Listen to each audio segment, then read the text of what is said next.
In the next few videos, we're going to break down the financial planning process into its individual parts. So in this first video, we're going to look at step one, which is defining the relationship. So when we're defining the relationship with the client, we are going to be identifying the scope of the engagement and mutually agreeing upon what that engagement is going to look like with our client. Now, when we're looking at engagements, we have two different types of engagements. We can have a comprehensive engagement or a targeted engagement. So let's start actually with a targeted engagement. A targeted engagement is one where you're only targeting one specific topic in relation to financial advice. So a really good example of a targeted engagement is, let's say, how much life insurance does a client need? So we can go in and we can perform a life insurance needs analysis, and we can end up with a recommendation specifically for life insurance needs without really looking too much at other circumstances associated with the client's financial situation. We don't have to worry too much about their tax situation. We don't have to worry too much about their investments or their estate plan or their cash management, right? We're pretty much only looking solely at life insurance. So that is a targeted engagement. A more detailed type of engagement would be a comprehensive engagement. And this is one that includes two or more topic areas related to financial planning. And as you would probably guess, a comprehensive engagement suggests more integration across topic areas. And so these would be things where we're looking at, let's give retirement planning as an example. So in retirement planning, we're looking at cash flow needs. We're looking at employee benefits. We're looking at investment strategies. We're looking at withdrawal strategies and how they impact taxation. There's a lot of different things that come into play when we're looking at retirement planning. Another example of a comprehensive engagement is one where a client comes to us and says, hey, listen, I need help with it all. I need help developing a retirement plan, a tax plan, an estate plan, an insurance and risk management plan.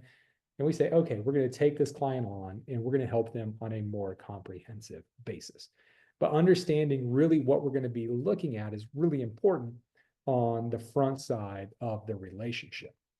Now, once we have an understanding with our client with regards to what the scope of the engagement is, we want to get this onto paper, right? And so we talked about this in the previous lecture.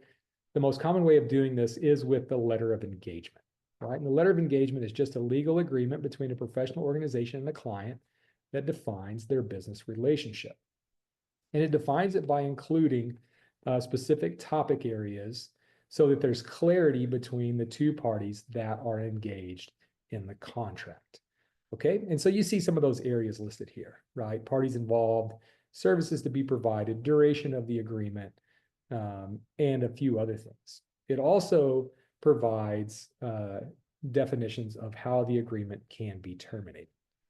So here's just another list of the elements of an engagement letter. The CFP board outlines these as the minimum requirements, right? So who's involved?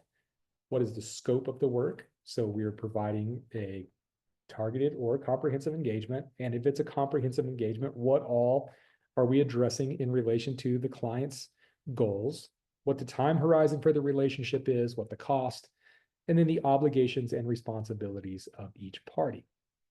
Now, other things that we might see in the letter of engagement are methods for contact. So if you're going to have questions or whatever, contact us via email, via phone call, whatever the case may be.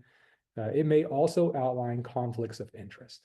And so by entering into this contract, you understand that there is a conflict of interest that exists between whichever parties have a conflict. And so some common conflicts of interest might be relational conflicts. So, hey, listen, we are,